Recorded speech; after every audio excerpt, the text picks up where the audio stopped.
Sabi nila, masarap magkaroon ng best friend.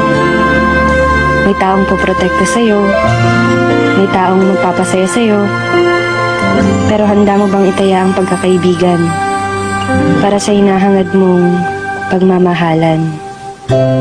Nooy umibig na ako, subalit nasaktan. Ako si Princess. Grade school pa lang ako, palagi ko ng kaklase.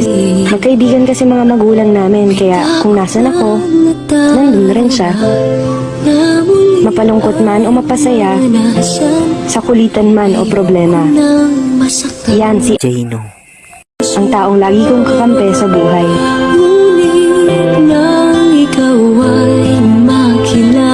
Matapos ang araw na yun, di mo siya nagpaparamdam. Di mo siya nagte-text. Di ko na rin siya nakikita